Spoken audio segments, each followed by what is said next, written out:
श्रीलंका की अर्थव्यवस्था डगमगाने के बाद जनता सड़कों पर उतर गई है और राजधानी कोलंबो समेत पूरे देश में हिंसा और हंगामे का दौर चल रहा है। बेकाबू होते हालात के बाद देश में राष्ट्रपति गोटाबाया राजपक्षे ने कल देर रात इमरजेंसी का ऐलान कर दिया है। कल राष्ट्रपति भवन के बाहर प्रदर्शन के लिए हजारों लोग जुटे। नाराज लोग राष्ट्रपति से पद छोड़ने की अपील कर रहे हैं।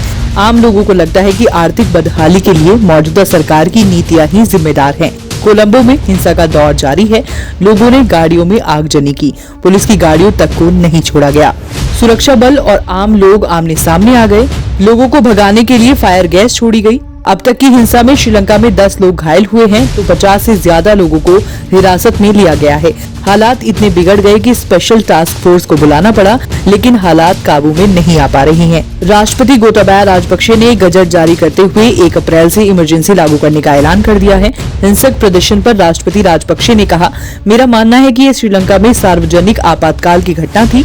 इसके लिए जरूरी हो गया था कि ऐसे सख्त कानूनों को लागू किया जाए जिनसे सुरक्षा बलों को संदिग्धों को अरेस्ट करने और उन्हें हिरासत में लेने का व्यापक अधिकार मिल जाए। श्रीलंका सरकार ने मौजूदा आर्थिक संकट को लेकर राष्ट्रपति गोटाबाया राजपक्षे के आवास के पास हुए हिंसक प्रदर्शन को शुक्रवार को आतंकी कृत्य करार दिया और इस घटना के लिए विपक्षी दलों से जुड़े चरमपंथी तत्वों को जिम्मेदार ठहराया। श्रीलंका में सरकार को बड़ा फैसला लेना पड़ा क्योंकि जनता गुस्से में सड़कों पर उतर चुकी है। जनता के गुस्से की वजह ये है कि देश में फ्यूल और गैस की भारी कमी हो गई है। श्रीलंका सरकार के पास तेल आयात करने के लिए विदेशी मुद्रा भंडार की बड़ी कमी है। नतीजा, लोगों को पेट्रोल डीजल के लिए कई घंटों तक लाइन में लगना पड़ रहा है। देश के हालात क्या हैं? इस बात से अंदाजा लगाइए कि शिक्षा विभाग के पास कागज और स्याही खत्म हो गई है। परीक्षा अनिश्चित काल के लिए टाल दी गई है। श्रीलंका के 2 करोड़ 2 लाख लोगों को काफी लंबे समय तक बिजली की कटौती का सामना करना पड़ रहा है। 13 से 14 घंटे बिजली काटी जा रही है। आलम यह है कि यहाँ लोगों के लिए दूध पेट्रोल से भी ज्यादा महंगा हो गया है और 2 वक्त की रोटी भी मुसीबत से मिल रही है। मारपीट और आगजनी में 24 पुलिसकर्मी जख्मी हुए हैं, जबकि कई नागरिक भी घायल हैं। प्रदर्शनकारियों ने सरकार और सेना की कई गाड़ियों में आग लगा दी है।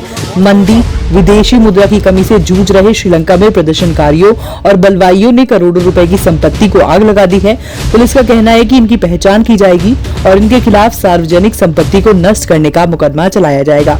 कोविड-19 महामारी ने श्रीलंका की अर्थव्यवस्था को भारी झटका दिया है। सरकार का आकलन है कि पिछले 2 सालों में कोरोना की वजह से $4 बिलियन का नुकसान हुआ है। श्रीलंका पर भारी कर्जा है और विदेशी मुद्रा भंडार न्यूनतम स्तर पर पहुंच गया है। इस वजह से सरकार विदेशों से जरूरी सामान का आयात नहीं कर पा रही है।